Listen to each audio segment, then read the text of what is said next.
27 രാവും കൂടിയാണ് കിട്ടിയത്. അങ്ങനെ അൽഹംദുലില്ലാ നമ്മുടെ ഉംറ ഗിവ് അവേയിൽ വിന്നർ ആയിട്ടുള്ള ആള് ഈ റമദാനിൽ തന്നെ ഉംറ ചെയ്ത് ഇപ്പോൾ പെരുന്നാൾ കഴിഞ്ഞ് പോകാൻ നിൽക്കുകയാണ്.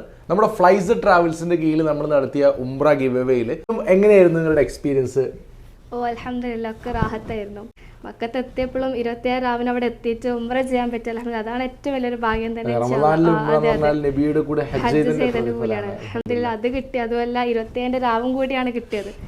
അതുപോലെ വെള്ളിയാഴ്ചത്തെ ജുമാ അവിടെ കിട്ടി. പിന്നെ അൽഹംദുലില്ലാ പെരുന്നാൾ നമസ്കാരം അവിടെ ഹറമിൽ കിട്ടി. അപ്പോൾ ആദ്യം തന്നെ ഞാൻ പറയുന്നത് നിങ്ങളോടാണ് ഈ ഒരു ഓപ്പർച്യൂണിറ്റി തന്നതിന് അൽഹംദുലില്ലാ ജസാക്കല്ലാഹ് ഖൈർ. അതേപോലെ ഫ്ലൈസ് ട്രാവൽസിനോട് അൽഹംദുലില്ലാ കിട്ടാത്ത ആൾക്കാരോട് പറയാനുള്ളത് എനിക്ക് സങ്കടപ്പെടുന്നത്. ഇൻഷാല്ലാ നിങ്ങളെ പേജിൽ തന്നെ കൂടുതൽ ഇതേപോലത്തെ വരുന്നതാണ്. ഇൻഷാല്ലാ എല്ലാവർക്കും വേണ്ടി ദുആ ചെയ്തിട്ടുണ്ട്. നമ്മുടെ ചാനൽ ഏകദേശം 5ഓളം ആളുകൾക്ക് ഉംറ ഗിവ് അവേ ലേറ്റസ്റ്റ് ഇപ്പോൾ കഴിഞ്ഞ ദിവസം കഴിഞ്ഞു. ഇപ്പോൾ നാളെ ഒരു ഗിവ് അവേ വരുന്നുണ്ട്.